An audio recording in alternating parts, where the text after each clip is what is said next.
particularly during holidays when you're put in situations where it's tough to make healthful food choices over and over. You might get to a point you just say, well, I blew it yesterday and I blew it today. I might as well just forget about it for a while. The sooner you can get that mentality changed around to where you're not focusing on what you might have done earlier in the day or what you did the day before, but to just go immediately back to those sound, healthful choice behaviors that you know and get back into practicing those and don't stress about and think about, well, I blew it yesterday and I've already blown it today. Try to really limit that negative self-talk and get right back to what you know are the healthy behaviors. With Christmas displays already set up in major retail outlets, the holiday season and all of the food that goes along with it can't be too far off. A family and consumer sciences specialist with K-State Research and Extension says Halloween actually marks the beginning of what some refer to as a food and party marathon that doesn't end until after the Super Bowl. However, it is possible to make it through the holiday and football food frenzy without packing on additional pounds. On today's Sound Living, developing a plan for the numerous food events we'll face in the coming months. Sound Living is a weekly public affairs program produced by Research and Extension at Kansas State University. I'm Jeff Wichman. Eating in moderation and being physically active are two of the best ways to avoid holiday weight gain. K-State Research and Extension Family and Consumer Sciences Specialist for Northeast Kansas, Sharolyn Jackson, says that identifying the things you typically struggle with during that period can also be beneficial. That's right. Think about what it is that you particularly struggle with. What are some things that you find it difficult to manage? What situations, types of foods, events, and things that throw you off track, and plan ahead for those and have a strategy to meet them. We always think about having to make decisions for breakfast, lunch, and dinner, but really we're making food decisions throughout the day. Constantly. We're constantly making food decisions, and we don't always have control over that because sometimes people that we work with bring foods in that tempt us that we weren't prepared for. We have events and dinners and parties, and we don't really know what type of food will be served, so it's kind of hard to plan ahead. But to learn to make good choices with what's available to you. The things that we can control, for instance, like breakfast, we can make some healthy decisions at that point. That's right, and one of the first things I'll always mention as we come up to a busy holiday season is never skip breakfast. You're kind of in trouble then. You're setting yourself up for some challenges the rest of the day because you might find yourself just really starving mid-morning, and then you're not in a place where you can make a good decision. So plan ahead for the holidays. Have some foods on hand. Have something in the freezer that you can pull out quickly, like a pumpkin muffin made with some whole grains, or have even some healthful breakfast bars that are there that are quick grab and go. And also set yourself up to have non-calorie beverages or low-calorie beverages. One of the things that we really overlook, we don't talk about nearly enough, is the need to stay hydrated throughout the year. Not just the summertime we talk about it, but that can be a real challenge even in the busy holiday time too. Make sure that you're drinking plenty of water and staying well hydrated. And that really makes you feel more full as well. You might not necessarily be hungry. You might actually be thirsty. That's a good strategy, is to just have a glass of water before you even start to eat. And that way you feel a little bit full already, and just again meeting that need for fluids that we have that we often overlook. You kind of talked about it. In the summertime, we think about the need for water because we're being more physically active, but we need to be physically active year-round, and maybe even more so during this holiday stretch. That's right. It's something, again, you plan ahead, put it in your schedule, it's much more apt to happen. It doesn't have to be the same type of physical activity routine that you might have the rest of the year. Maybe it's a shorter time span, but make sure that you're not getting completely out of the habit, that you at least get in maybe 10 minutes or 15 minutes at a time. It doesn't have to be 30 minutes straight or an hour or anything like that, but just small bouts of activity throughout the day will go a long way to help you keeping that habit going. We do the Walk Kansas following the first of the year, but really that's something that is probably one of the easiest, most cost-effective ways to get exercise. It really is. And working some strategies for walking into your routine. Let's just take, for example, you're going to do some holiday shopping. Well, before you look at stores in the mall, do 5 quick laps around the mall. You can do a little bit of window shopping as you're going, but get in a little bit of activity or take a break in shopping and walk a couple of laps just as fast as you can, and again, navigating the crowds and such. But just strategies like that. Parking, a lot of times when you're holiday shopping, you're not going to be able to park close to the door, which is a good thing. So walk across the parking lot. Plan some of those little extras in there to get a few more steps. Really what you're talking about here is some sustained activity. A lot of times we think, oh, I'm always on the go. But that, walk to the car is nice, but you really need that 10 to 15 minutes. You really do. To get cardiovascular benefit from any kind of activity, you need to do it for at least 10 minutes. Most of us can make room in our schedule for 10 minutes, maybe once or twice a day. Really are a lot of benefits to physical activity. Reduces stress, gets your blood pumping. A lot of people sleep better at night. Lots and lots and lots of benefits. And think about all those things you just mentioned, how valuable those are during a stressful holiday season.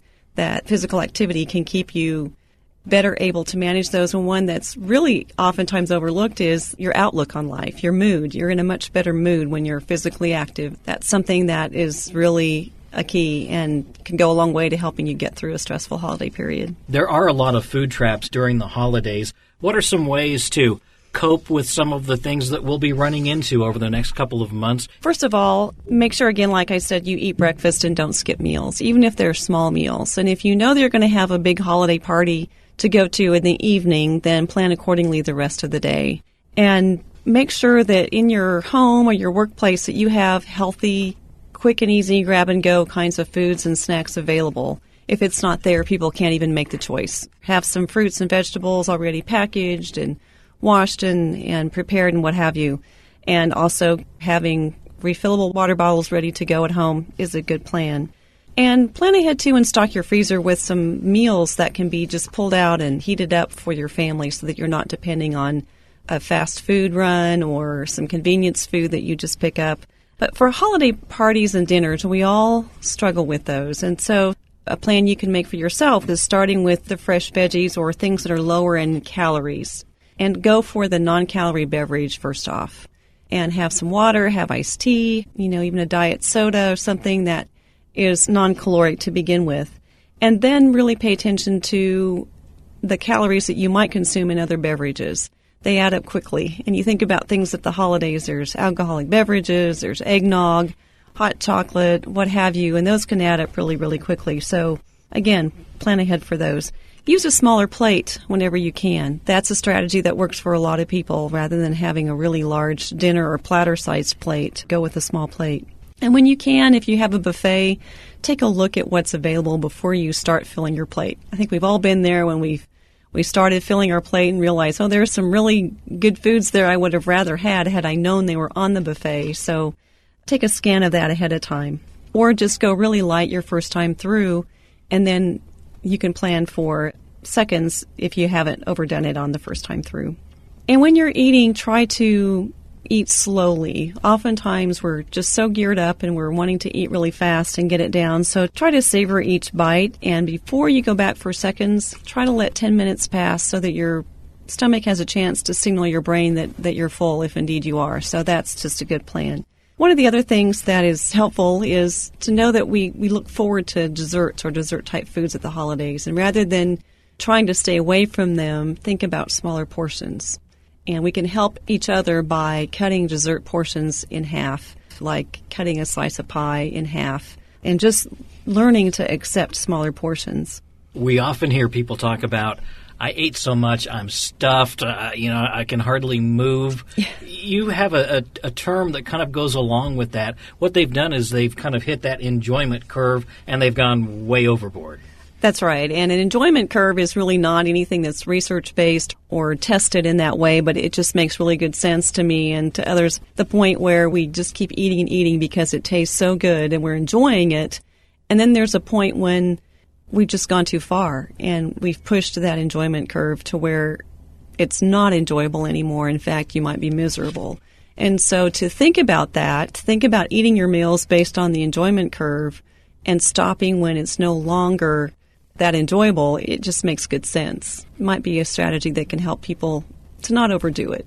It seems like as Americans, we always think bigger is better. And maybe if you're the host, you might take kind of a cue from caterers. typically when they do things, they do them in small portions so that people can take a bigger sample, bigger variety. Definitely. And a lot of times you just want a bite of something. And so the smaller portions can help because you get to taste some new things, but not necessarily overdo on any one of them. One of the things that we often don't talk about is our discretionary calorie amount that is part of My Plate recommendations, but it's a little bit difficult to comprehend at times. But discretionary calories are the foods that don't fit into the food categories. They're things that have a really high sugar content, high fat content. A lot of our beverages and many desserts would fit into that category.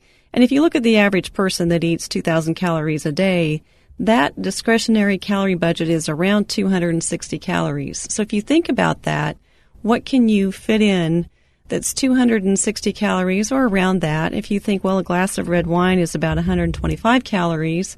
If you have a slice of pecan pie, for example, that can be around 500. So you're going to have to cut that piece of pie in half if you want to try and stay within the discretionary calorie limit anyway. So begin to think about that's kind of the ballpark of what you can allow yourself in terms of a discretionary calorie food is around 250, 300 calories, and that is kind of tough to do during the holidays. We're really trying to avoid what we refer to as those empty calories. That's right. Empty calories is exactly what we're talking about. And so it's not that you shouldn't have them. Those are built into what you can have during the day. It's just we overdo that part. And one of the other things that I like to point out, too, is that particularly during holidays, when you're put in situations where it's tough to make healthful food choices over and over, you might get to a point you just say, well, I blew it yesterday and I blew it today. I might as well just forget about it for a while. The sooner you can get that mentality changed around to where you're not focusing on what you might have done earlier in the day or what you did the day before, but to just go immediately back to those sound, healthful choice behaviors that you know and get back into practicing those and don't stress about and think about, well, I blew it yesterday and I've already blown it today.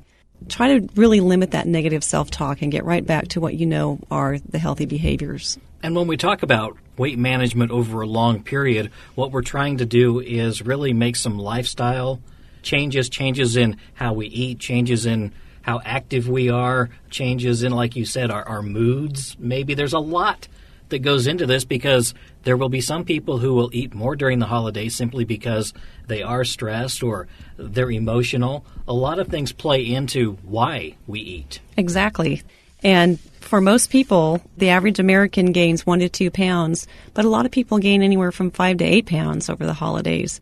That in itself is not what's so concerning, but they're not losing that weight after the holidays. It just accumulates year after year after year. And so over time, that has a real negative effect. And the other thing that is important in terms of physical activity is that, let's say that for most of the year, you're a regular walker or you're getting some regular aerobic activity, but you just completely stop between Thanksgiving and New Year's. And the studies that I've seen have been done just with women, but women can lose up to 20% of their cardiovascular fitness just during that time frame by completely stopping. And so if you can at least do something, maybe it's not as much as you were doing, but just do something during that time frame. And that, too, also makes it much easier to get back into your normal routine after the holidays have passed. A lot of things to think about over the next couple of months. If you could maybe give just 1 or 2 pieces of advice, what would that be? I would say plan to stay active. Find some time for physical activity, even if it's not as much as you usually do. Think ahead and plan what you're going to eat. Make some good choices and enjoy some favorite holiday foods as well. And plan to stick to your regular routine. Go to bed at the same time, wake up at the same time so that your sleep pattern's not completely disturbed. And those 3 right there will go a long way to help you navigate the holiday season in good health. That's K-State Research and Extension Family and Consumer Sciences Specialist for Northeast Kansas, Sharolyn Jackson. For more information on healthy eating and physical activity, contact your county or district extension office or visit the extension website www.ksre.ksu.edu, ksre.ksu.edu. Sound Living is a weekly public affairs program produced by Research and Extension at Kansas State University. I'm Jeff Wichman. and this is the K-State Radio Network.